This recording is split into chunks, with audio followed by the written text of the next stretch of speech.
Hey, so welcome in to Jen Amos. I'm so glad to have you on board today to actually bring in a lot of information to bring with the military community and just talking to those out there who are always looking to branch into their second career and figure out what's going on next. We'll get into a high level conversation about a lot of things today. But first, Jen, how about you just introduce yourself to the community? Yeah, well, Craig, first and foremost, thank you for having me. And it's always an honor when people invite you on their podcast show because, as a fellow podcaster, I know that producing a show is a labor of love. So, thank you for what you do and thank you for having me on. And I do hope to provide a lot of value to your audience today. A little bit about me, I guess, in regards to the military community, because I know we're going to be talking about transition and even your own transition journey. I come from a military family. My dad had served in the 80s and 90s as a machinist. And unfortunately, he was at his last duty station. He was serving 18 and a half years. We were in Yokosuka, Japan, when his ship, the USS Kitty Hawk, was traveling from Japan to South Korea and he had gone missing. And so that really kind of took our whole family into a spin, and even the military as a whole, I think, or the military ship, because they sent a search crew to try to find him for 3 days. And they continued an investigation for 3 months. And eventually they were like, we can't find him. And, on his death certificate, it says that he has, his death was either unknown or that he may have drowned. Those were the two words that they had in it. And so my family and I, our lives catapulted back to the West Coast in California specifically, as a Gold Star family. And that had been really interesting. I was 10 years old at the time, and my mom was, raising three kids under 11. And so yeah, it was an interesting time. But fast forward 20 years, while a number of my friends were joining the military, and my mom had considered, like, had kept encouraging me to join it, and I kept reminding her, like, do you remember what happened, mom, to dad? I chose not to, join it myself, even when I went to college. And then, a couple years later, I met my husband, who is a West Point grad and served as an Army officer. And so I kind of today, I kind of describe myself as a Gold Star family member and a veteran spouse and a military family advocate. But yeah, that's a little bit about my background. And hadn't it been for my husband and the work we do today, I wouldn't be able to, talk about my past and kind of come to peace with it. And more importantly, use what I went through to help our community today. Well, first of all, Jen, I thank you for basically your service as well to the military community as well, because it's not hard just only being a military spouse, but also being a military child as well and growing up in that type of community, especially dealing with all the moving ins and outs of that. And I can't imagine being lost to my family as well in the midst of it, actually on active duty. So I know that's got to be a tumultuous thing that you had to deal with at first, and especially a lot of weight that had to be put on your mom's shoulders to live on through that. And I think that's amazing that the service that you're actually providing now, because you actually know that from being a child as a spouse, well, being as a child in the military, now turning into being a spouse and actually giving that same type of service at one point in time to your husband's service in the military had to be something that was unique of an experience for a lot of people. Some people try to steer away from it, but you actually embrace it and join again to help another service member actually get to a point in their life where they can do the things that they want to do with their life as well. Yeah, absolutely. I mean, the first decade of my life was being a military child, and then the next, 20 was witnessing, sort of the aftermath of, what it was like to transition into civilian life. And, for some military retirees and families, you transition by choice, and there are still and there are many who transition kind of by circumstance. It's very unexpected, and so we happen to be that type of family. And so it's really interesting to I can only talk about it now, but in at the time it was so normal to just kind of uproot again.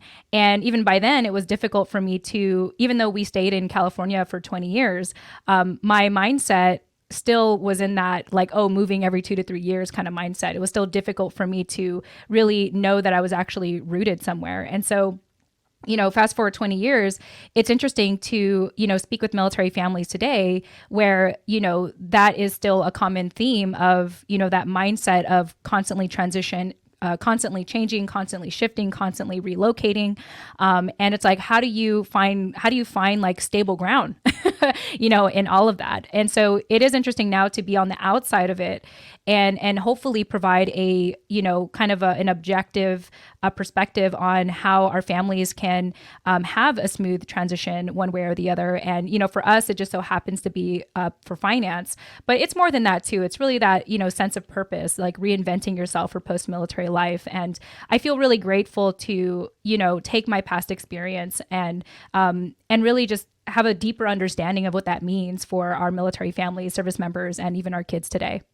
You hit on a lot of great points right there, and I really love this conversation because when I first met you, it was like one of those things where we was having this conversation and we got to talking about my transition and things that I should be aware of and how I want to help the military community actually understand what that transition should type of look like, or at least have an idea what you're looking to get forward out of it. And you gave a lot of insight to me, and I think you're hitting on the high level points right now of just understanding what is the mission that you're going to have once you are transitioning out of the military service. Some people don't really have that goal or that drive to figure out anything else. Some of them just know I just want to be done with it. Yeah. Out when I want to. But what are some of the things that you seen as from both sides of it, where it's important to understand the direction that you want to go in when you actually transitioning out of the military?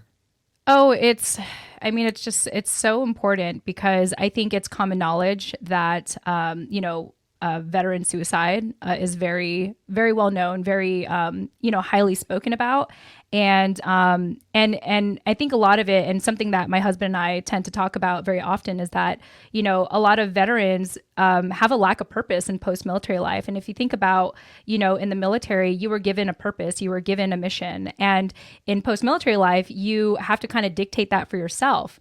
Also, in the military life, you are taught to be of service to other people and to be giving, almost self-sacrificial. Where in the civilian world, it's like you have to know your financial worth. Like it's more like you can't just be self-sacrificial, because that is not going to make you a, very, it's going to be difficult to figure out how you can contribute, to society if you're just kind of trying to give and give and give, but, not knowing your financial worth. And so, there's a lot to be said around that. But I think really just understanding the, transition is not just, going from one job to another. It's an emotional transition, it's a spiritual transition, it's a family transition. And having that self-awareness, hopefully 2 to 5 years before you actually transition, will put you in a better position than a family who's like, oh, okay, we got 6 months left, what do we do now? Like how do we plan this? And it's really sad when it's at that point, because once they transition, a lot of the focus, if you think about a lot of the transition classes even in the military, it's all about trying to find your next career. But like what you said earlier, Craig, it's like, what if they want to take a break? What if they want to take it easy? And if you don't plan for that ahead of time, especially financially, then you are in a sense like forced to replace your military paycheck with something in the civilian world. And a lot of times it's settling for a job that you really don't want to have, and then bouncing around a couple of jobs because, just that civilian life of like not knowing where to settle. I think, and maybe even in the mindset of, being in the military and constantly having to shift. But hopefully that kind of sheds some light into sort of the perspective that I tend to observe when, service members and families transition. Yeah, so I do agree with you in that sense because I had a situation. I'm in that situation now where I'm just like, we gotta figure out this moving thing. Like we gotta actually decide where we're gonna live and get that things figured out. And we basically got to do that with a sense of, in my mind, a 5-year plan at the minimum. So that way Yeah. thing else smooths itself out, and then we'll go about our business after the 5 years, however the wind takes us based on our circumstances at that point in time. But if you're not planning for that, if you're not shifting for that, you're putting yourself in situations where you could be in dire straits. Like you got to stay within budget because you got to understand that the only thing that's guaranteed is your military income. And then if you Yeah. do get disability, you will get disability, but you don't know what that number is going to be until they tell you what the awarding disability agreement that you're going to get. So it's so many things that's out of layers of it that you got to peel back to actually get down to the heart of it. And you're right. After you've done something for so long, especially 20 years plus, um, maybe you do deserve a small break, maybe even a longer extended break to actually get your mind and your feet underneath you again and decide what you want to do next. And if you don't plan for it, you could be in for a rude awakening where it could slap you like the back of your neck and you don't even know what was going on in the first place. Yeah. Which, to the credit of the service member and the military family, particularly the spouse, like I understand. And based on even the interviews we've had on my podcast show and all the people we've talked to in the community, it is very hard to think about the future because the day to day is crazy.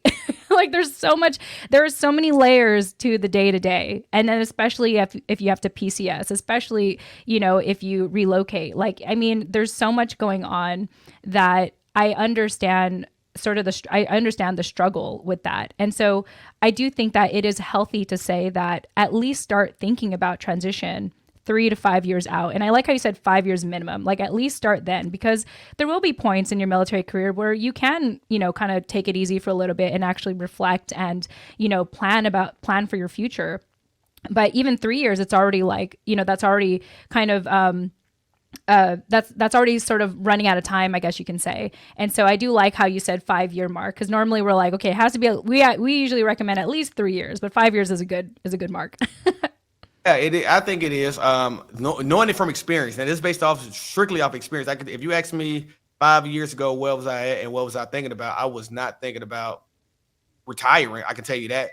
It was one of those things where I felt like I had upward trajectory, and it was things where I felt like, I had the momentum to continue on probably to 26, 30 plus or whatever.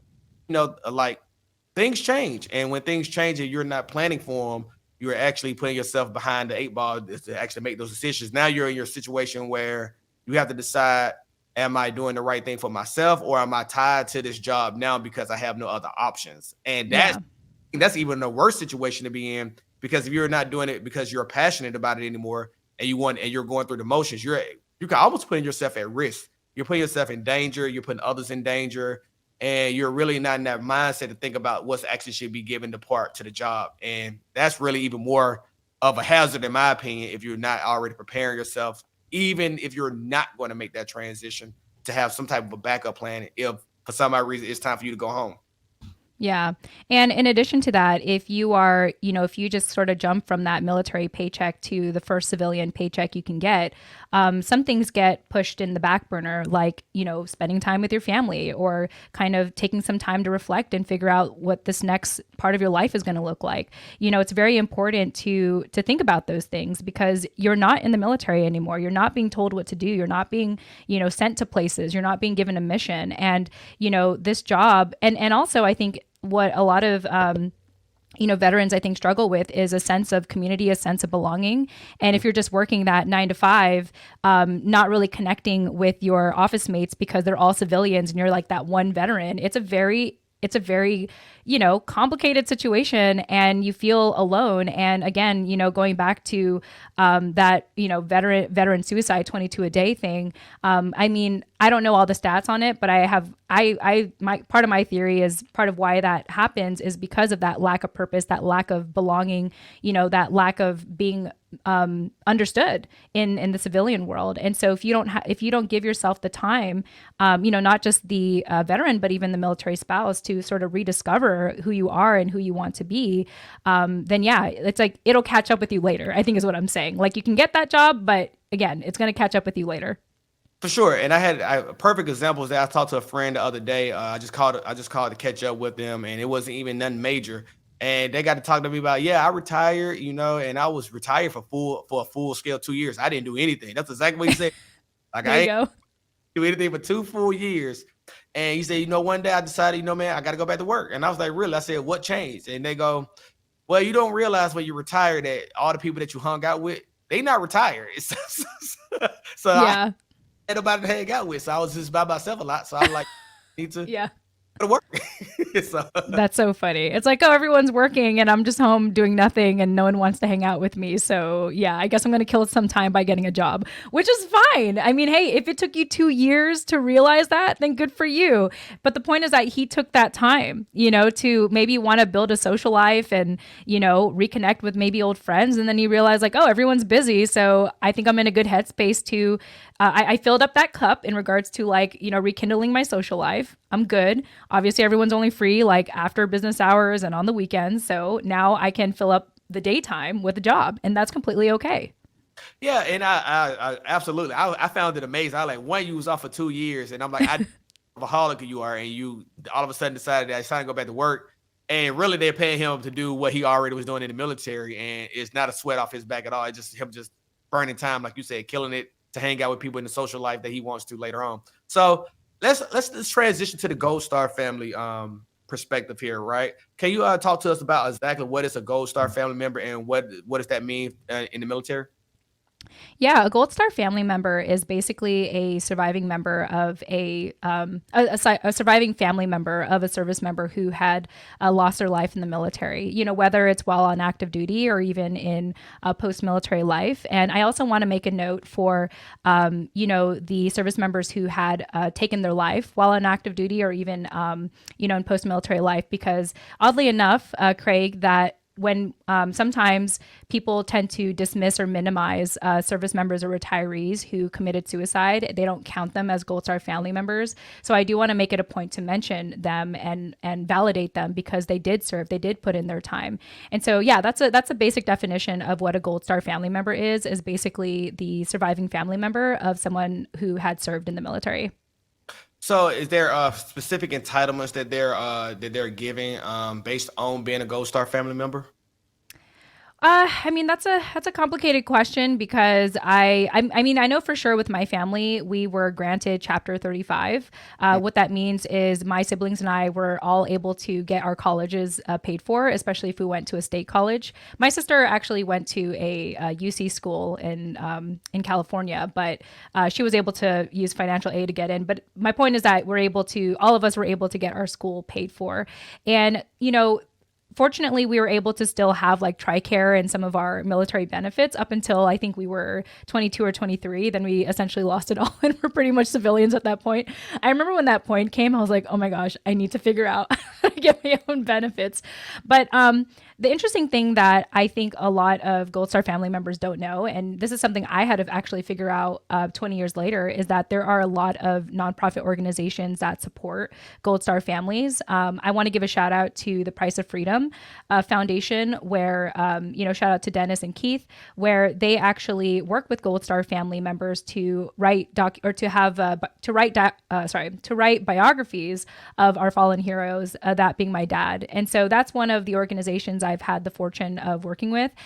There's other ones as well that help with like college scholarships in case the kids want to go to college and stuff like that. But honestly, till this day, Craig, I'm still trying to, be aware of what's available. I do know that there's a nonprofit called TAPS, which is the Tragedy Assistance. I don't have the full name right, but basically, I think it's Tragedy Assist. Actually, let me look it up real quick. I want to make sure I honor them correctly, but it is. Let me see. Sorry, give me 1 second. I know we're live, but let me just. Okay, the Tragedy Assistance Program for Survivors. So it's TAPS. So taps.org, taps.org. And if you are a Gold Star family member and you're looking for resources, I highly, highly recommend that you start there because they have kind of similar to like Alcoholics Anonymous. They have support groups that meet up locally on a monthly basis, and it gives you an opportunity to meet with other survivors. And so I actually had the fortune of, meeting other survivors here locally in Norfolk.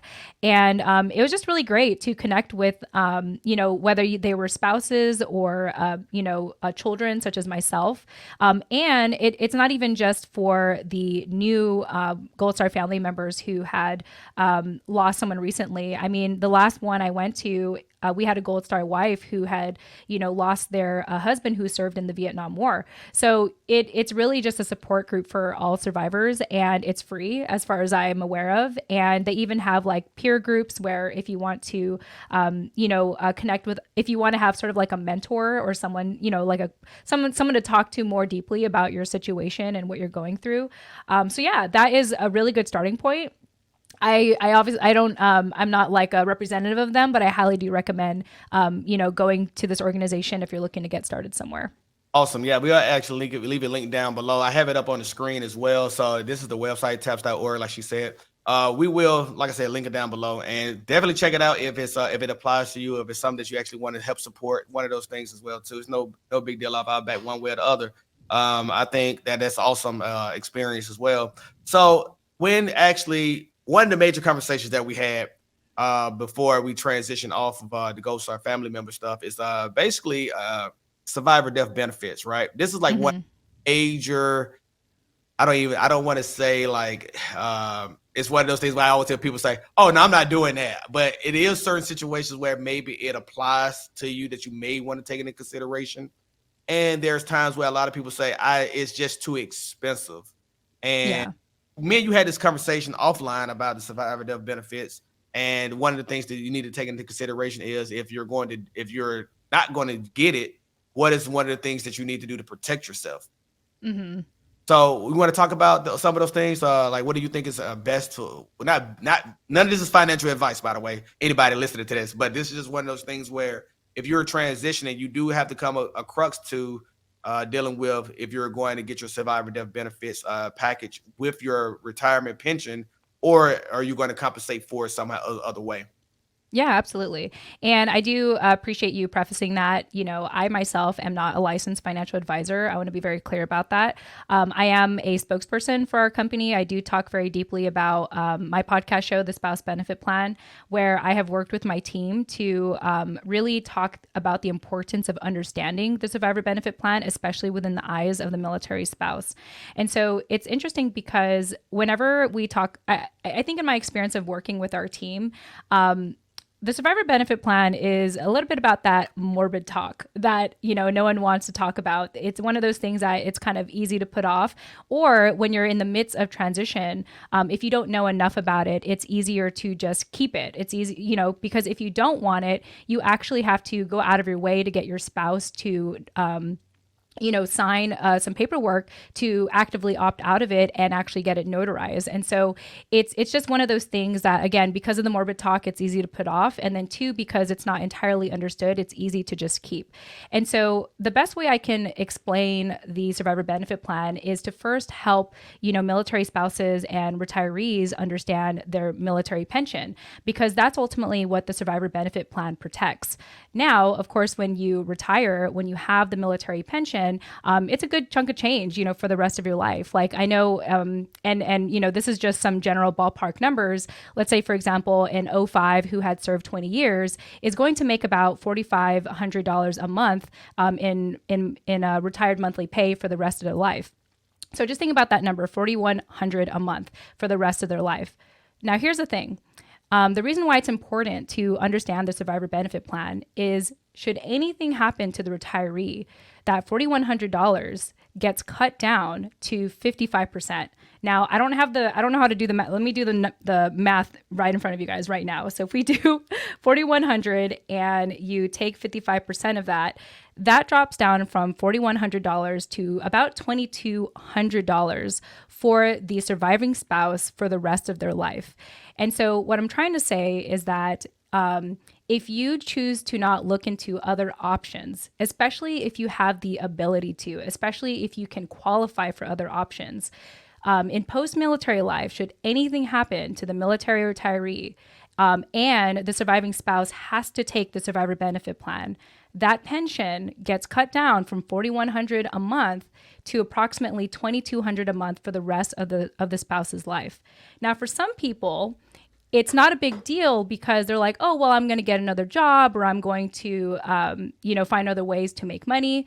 But if there's one thing I know about spouses, Craig, is that they don't like wasting money. And so to think about the fact that that monthly retired pay is going to drop down to 55% automatically for the spouse, it's awful. And on top of that, it doesn't automatically kick in, Craig. The surviving spouse who has to deal with the grief of losing their service member has to Google search how to even file, like how to even submit your death certificate to actually claim the survivor benefit plan.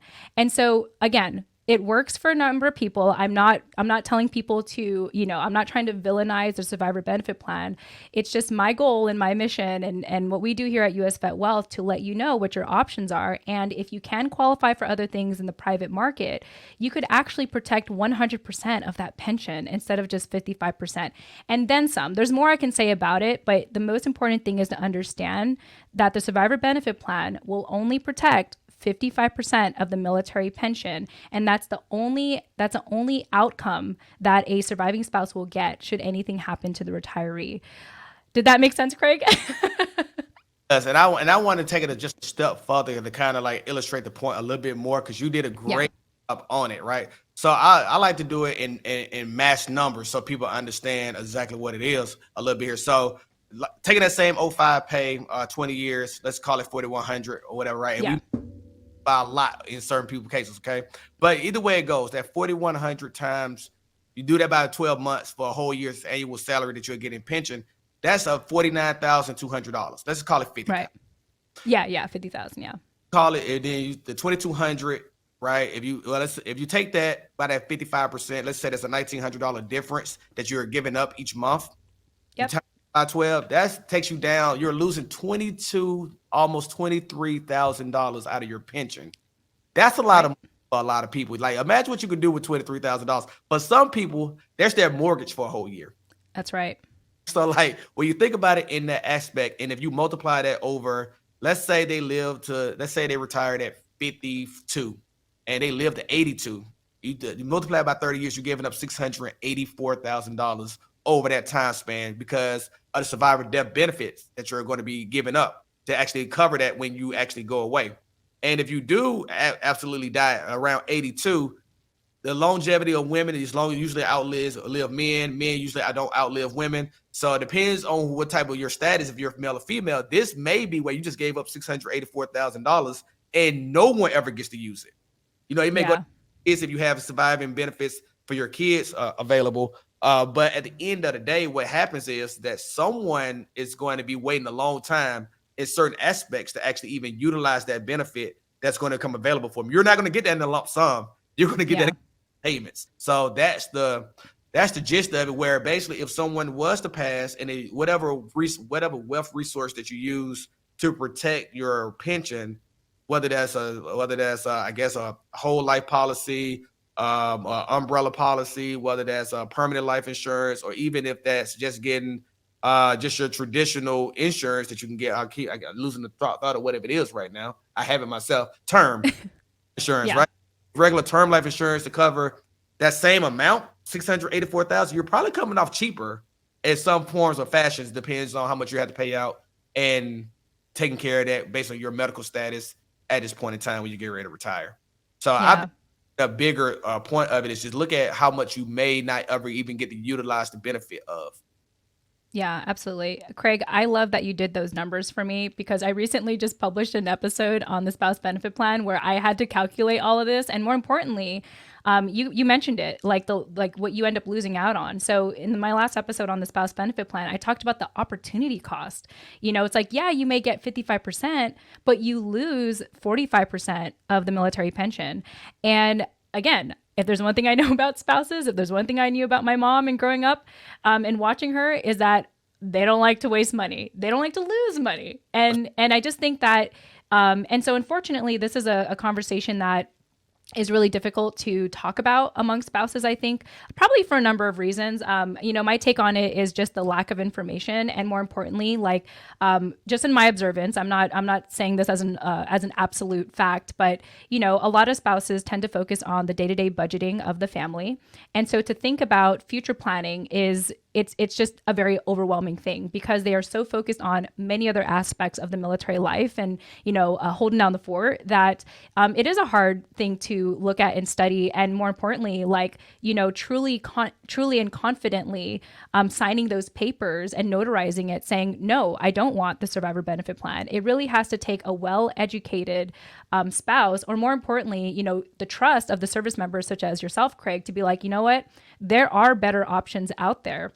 Our company, US Vet Wealth, I think we have a great option. But more importantly, I want you to know, like wholeheartedly, that the survivor benefit plan is good for you or not. That's really at the end of the day, I don't necessarily care what you get. Obviously, we have our solutions, like I said, but I just want you to know, like for yourself, would you be okay if, for example, that military pension, should anything happen to Craig, drop from 4,100 a month to about 2,200 for the rest of your life, and you don't get a lump sum, like you said, Craig. It's like you don't get that immediate funds, after you lose someone, which is usually the most important time where you need some extra cash to deal with that tragic transition. So yeah, obviously, as you can tell, I'm really fired up about this conversation, and I really appreciate how you even did the math. I know you're a finance person yourself, but I love how you did the math, and hopefully, this helps, your viewers visualize like what it would really mean. Like what is that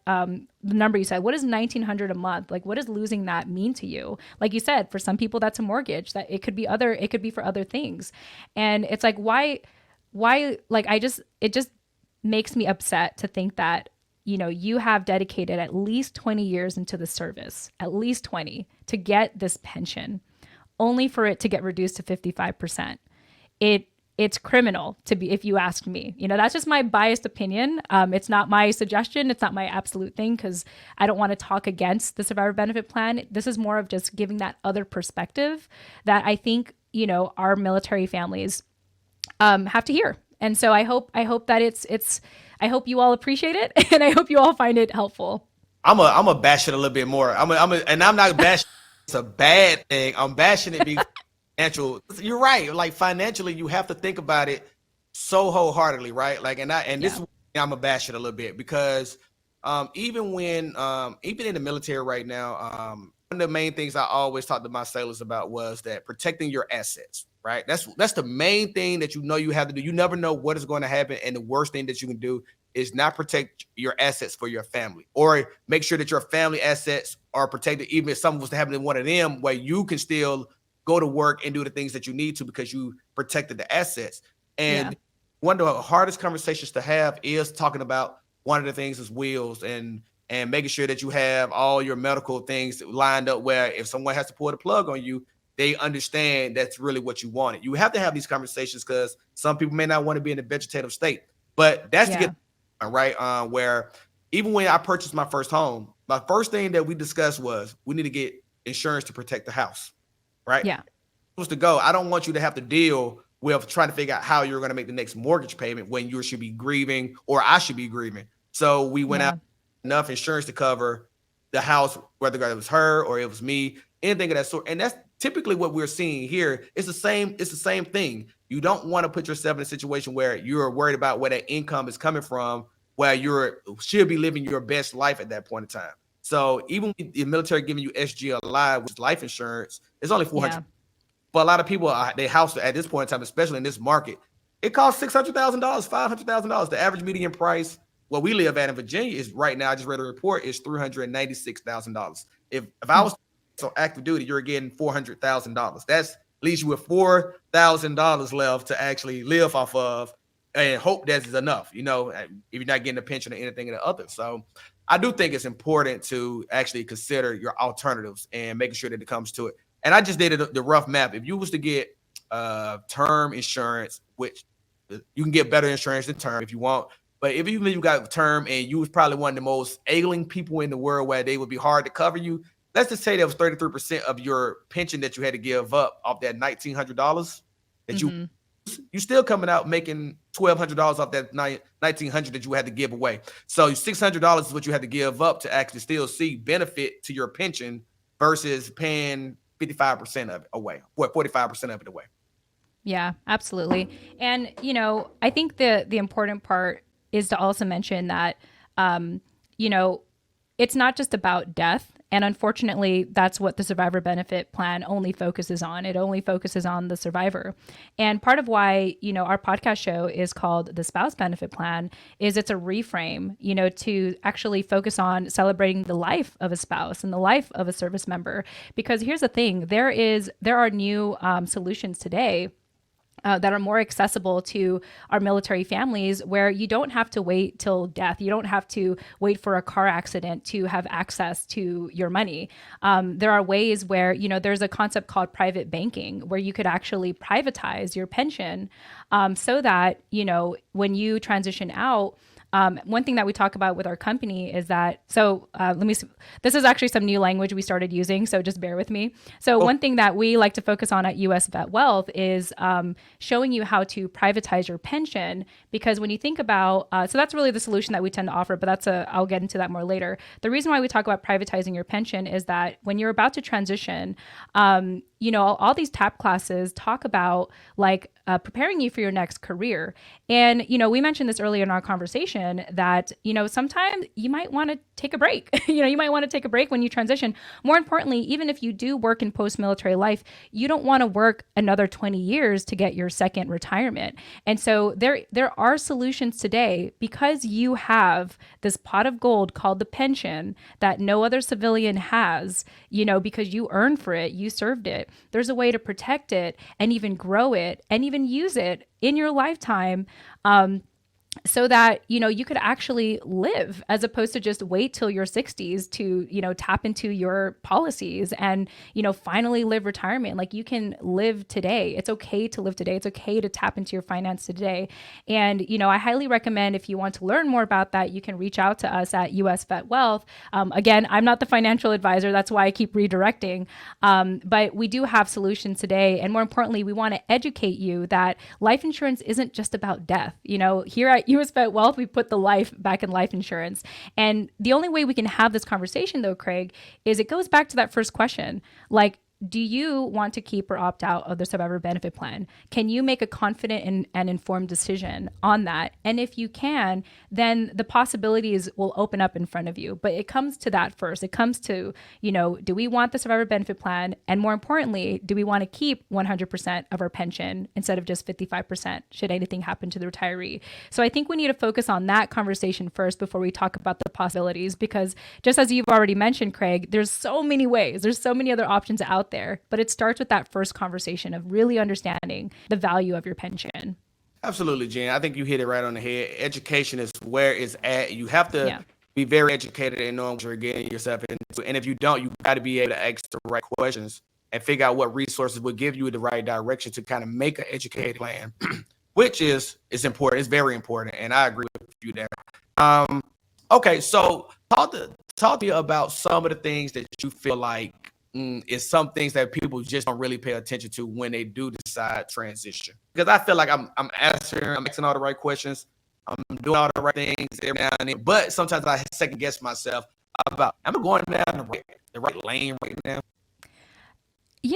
That's a great question. I think the biggest thing is I think the mental shift is the most important part. Like, it's not just like following what, the transition programs are teaching you, but more of like recognizing that, you're really coming from a place where you've been conditioned to prepare for war and follow orders to like a free world, where you could essentially like do whatever you want. And I think that's like such a culture shock, if you ask me. Like, unless you're actively talking to your peers who've already transitioned out and seeing what life is like for them, like that is a huge transition from, again, following orders to kind of coming up with your own and dictating your own destiny. So I think it's important to I think one thing I think about my husband, who studied a lot of books while he was on active duty. Like, he read a lot of personal development books, a lot of business books, listened to a lot of podcasts, really digested content in the civilian world. And I think that's what I would encourage is, start paying attention to people who even even like my husband and I, where it's like, we are civilians who had served in our own way, wanting to help the community, like connecting with people like that who have been in your space, but now are in the civilian world and want to actively help you and hear their perspective. Because I think, I think it's important to learn from people who are even just a couple of steps or a couple of years ahead of you into civilian life, to just get a glimpse of what that transition could be like for you. And I think the most important thing is And I know this is a big thing to ask because I know the military life is crazy and chaotic and unpredictable.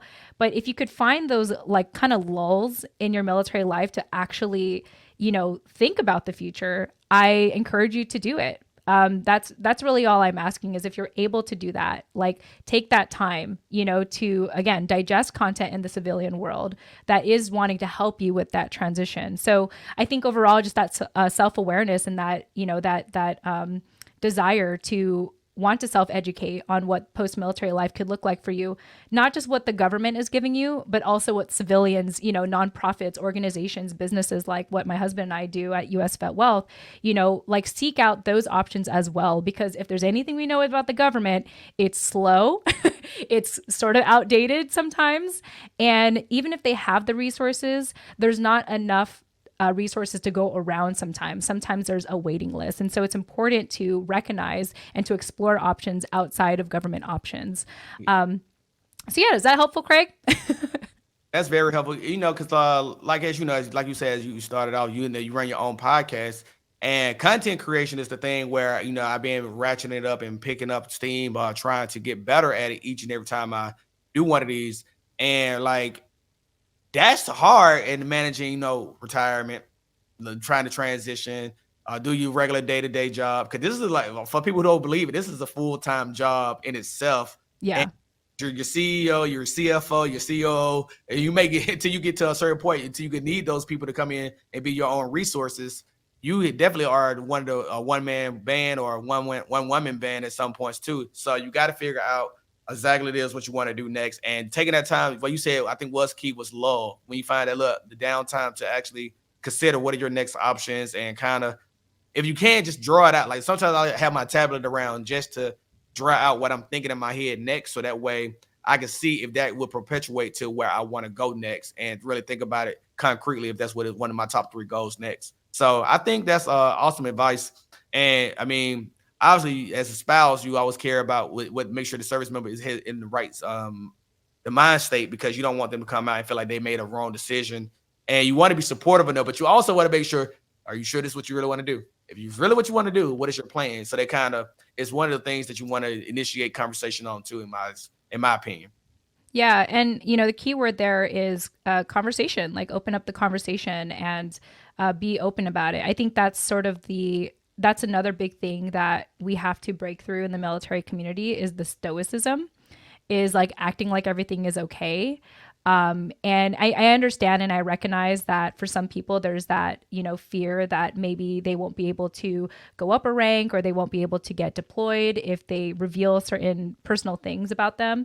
But I do think that there is enough support in our community today to say that it's okay to open up about certain things and be candid, and have that conversation very early on, 3-5 years before transition, because you need to start.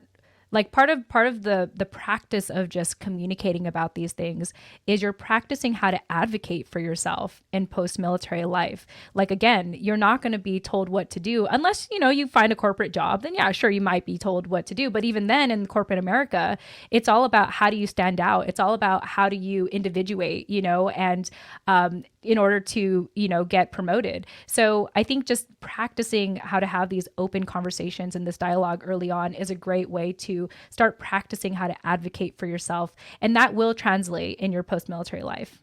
That's awesome. That's awesome. So talk to me a little bit more about privatized pension.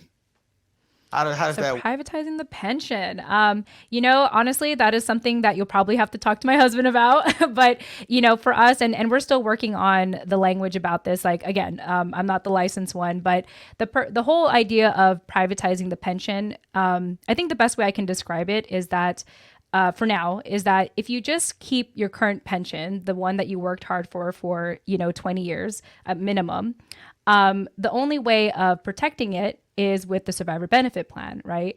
And so at US Vet Wealth, we have, and again, this is something that we're still working on the name. We used to call it one thing, and right now the name of this solution is called the Military Retiree Private Pension.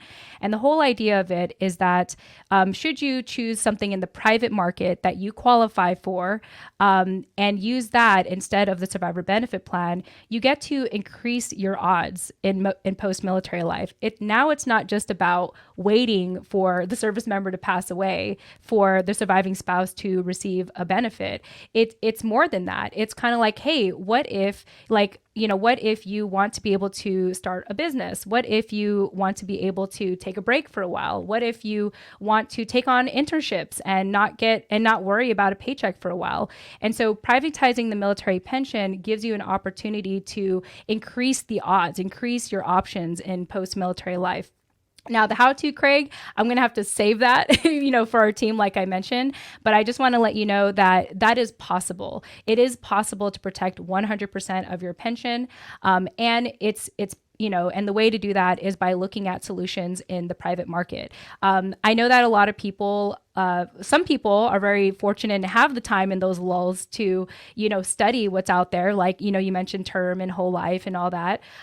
For us, we work with a different kind of solution, which again, I'm going to reserve that for, you all can check that out at usvetwealth.com.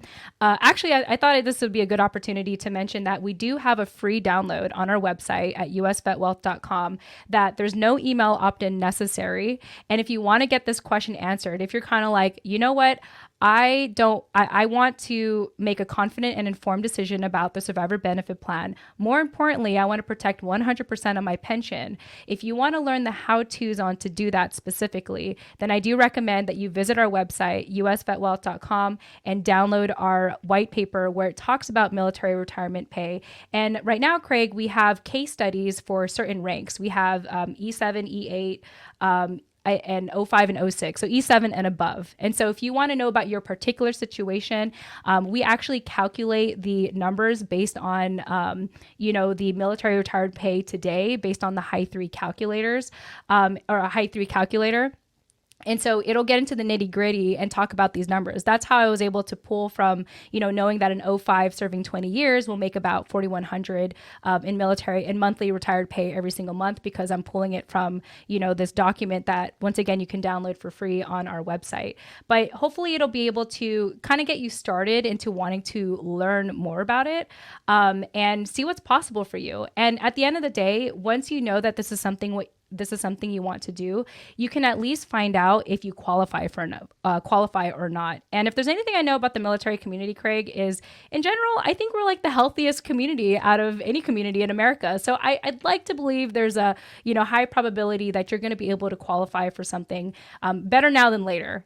Because I definitely have, unfortunately, we have heard horror stories of people who unfortunately lost their retiree, 10, 20 years later in post-military life, and something went wrong with the paperwork and they couldn't get their survivor benefit plan, or it really just wasn't enough to support them. And it's actually really tragic to see people on the other side of that. And so if we could just, if you are about to retire, you're considering retiring, I do think it is worth your time to study what's in the private market. And I wish I can reveal more. I just don't want to say things that I'm not as informed in. But I do know that with the content we have, it should be more than enough for you to at least make some kind of informed decision, or even reach out to our financial experts, or a financial expert for that matter, to talk more about this. Absolutely. And I agree with you. If I'm going to check out the case studies. I encourage those who are listening, who are actually making that transition, to actually head over to usvetwealth.com and check it out, the case studies too. I already have it up, so I'm checking it out as soon as this podcast is over. Learn more and digest the information myself. One of the things that you did say that I was thinking about here, I was sitting there like, man, I wish I'd known this 5 years ago. Or that's why I say 5 years is like a great cut. So when you get to that point, when you hit 15 years in the military, if you're going to be in that long, or even if you do 5, you decide you're going to get out at 10, either way, just figure out the time frame where you think is going to be important at. Because a lot of people always say, why don't you go to medical? Why don't you go to medical? Why don't you go to medical? You need to make sure you went to medical. By the time you start doing all that medical stuff, you probably have put a ding into your medical record where when the insurance companies do pull it, you Yeah. already have protected yourself just in case in a lot of situations. So make sure that you take that under consideration too. How much Yeah. go And there are solutions in the private market that I'm not going to say are like a lot more lenient. I'm just saying that there are some things that they like, just because you have a disability, it doesn't mean that you don't necessarily like qualify for something in the private market. So give yourself a chance. yeah, Just like the worst thing that you'll find out is that you don't qualify. And I know that typically when you think about the survivor benefit plan, when you think about SGLI, you actually don't think about it because you didn't have to qualify for it. It was already kind of embedded, and it's something that you sort of like pay for. But I'm telling you, and if there's anything I feel confident in saying, is that you are spending more in those solutions than something in the private market. But the absolutely. only way you'll know is if you actually compare. And so, one of the things that I do on my podcast show, The Spouse Benefit Plan, is talk deeply about like the comparisons. I mean, that's what I'm going to get to in an upcoming episode. But in the meantime, what I want to say is that you can get more of that education on our website at usvetwealth.com. We do have blogs that really educate and compare and talk about the difference between, term, whole life, and other options in the private market. And I think that's all I'm just asking is please educate yourself because, I know that you joined the military to serve to serve your country. I also know that it was stable income. Let's not lie about that. Let's not beat around the bush. Like it was, you're able to, the military took care of you for the most part. And so anyway, it's just something to keep in mind. And I just really encourage everyone to, do yourself a favor. And if, because you had that financial stability in the military, when you're going to go to the civilian world, like no one's going to care about your financial situation as much as you will, as much as you and your family will. And so fortunately, we have a lot of free information on our website, usvetwealth.com, to be able to self-educate. And more importantly, we are providing more stuff. We are rolling out with more information and even an upcoming community in which you could be a part of and self-educate even further, like all free, by the way. Part of why we make this all free is because we know how difficult it is to find this information. So we just highly, highly encourage you to do that, whether it's with our company or even just, your own, efforts to search out for this information. I think what I'm saying, Craig, is to just do it. Do it for yourself. Do it for your family. Do it for your financial future. Because unfortunately, we live in a money-driven world, and we got to pay the bills. We got to pay taxes. And if we're going to live a comfortable life, that's what has to be done. And so, why not learn about it? Why not learn about money? And so I think it does start again with the pension. Do you want to protect 100% of it or not? And knowing in full confidence if the survivor benefit plan is right for you and your family or not. Absolutely, absolutely. That thank you for all this talk on the spouse benefit plan. I'm sorry, the survivor death benefits. But let's talk about your podcast, the spouse benefit plan. What made you decide to start that podcast, and what's its mission? Yeah, the spouse benefit plan was actually it's the sister podcast show of my original podcast, Holding Down the Fort. So Holding Down the Fort actually started, wow, like summer 2019. And it really was birthed from this conversation that I was having with our colleagues at US Vet Wealth about sort of this disconnect that we often had found with the service member and the spouse. So when it in regards to finances, so often what had happened for us, Craig, is that when a service member would come to us and they were ready to move forward with one of our solutions, when the spouse would get involved, because this is the first time they're hearing it, they weren't really part of the conversations. There's a little bit of skepticism and I guess sort of fear that, whatever the solution that the service member wanted to do with our company was probably not the best thing for the family. And I was actually very curious about that. I was like, where is this disconnect coming from?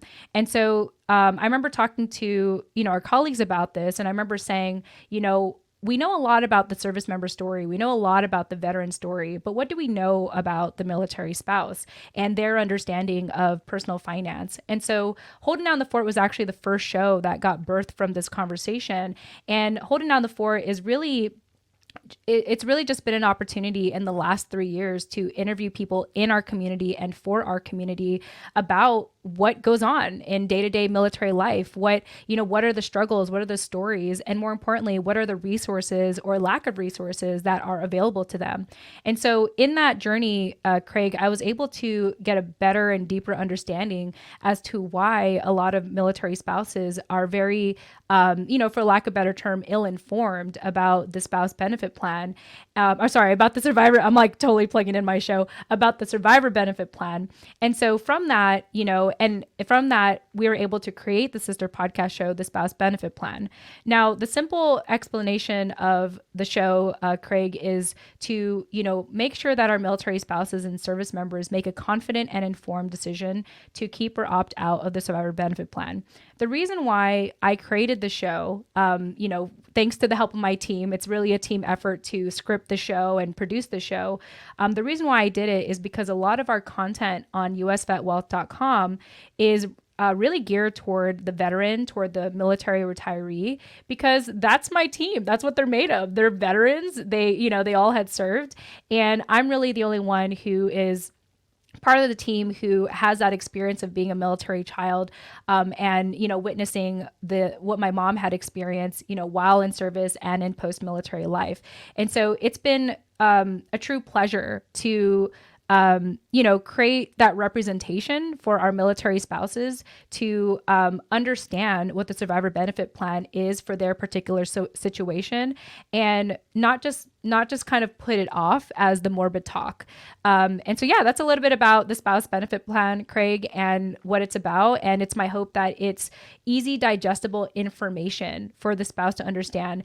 And I think the difference between, what my team does versus what I do is I add a lot more like heart and emotion and empathy into the show, where with my team, because they've been in the financial industry for a long time, it's very much about like features and benefits and numbers and all that. But for me, I try my best to tie in the story and the meaning and the reason, like why it's truly important for a spouse to understand this. It's not just about the numbers. It's not just about the money. It's about, who are you going to be in post-military life? Who are you going to be should anything happen to the military retiree? But more importantly, who can you be while the military retiree is still around?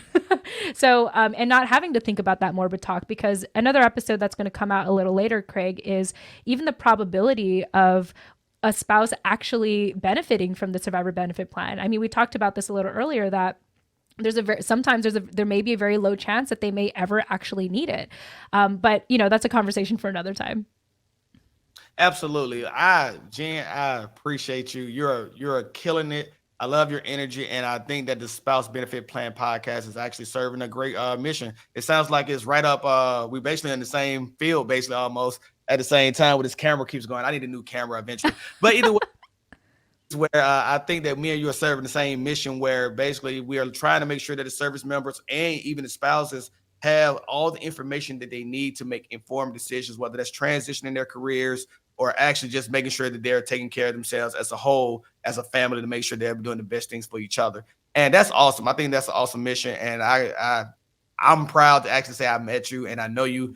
And I definitely think that we will have a further conversation about this privatized pension eventually. Yeah. So we are that for sure. So definitely, I know everybody knows by now that you do have your own podcast, but definitely tell them where they can find you at. Yeah, I think for now, the best place to get started if you want to know more about me and learn more about the spouse benefit plan is to check out the spousebenefitplan.com. It'll give you, what our latest episodes are and also some resources to learn more about me. And then, of course, if you really just want to talk directly to our financial experts, if you want to talk directly to our financial experts, I do recommend visiting usvetwealth.com. That's usvetwealth.com. You can actually scroll to the bottom of the homepage. As of right now, we're constantly updating it, but as of right now, you can go to the very bottom and download the white paper about military retirement pay and the case studies we have available for E7 and up, to just get a better understanding about your situation, especially if you are within that rank. But yeah, just really grateful, Craig. Thank you so much for having me. And at the end of the day, our hope is to make sure that you make confident and informed decisions about your finances, whether it's the survivor benefit plan and really protecting your military pension. Absolutely. So this is the usvetwealth.com website. Just like Jen said, if you scroll all the way down to the bottom, they actually have navigate your retirement pay and benefits access guide here. So if you get a chance, definitely check it out. It won't hurt to take a look and see what's really going on over there.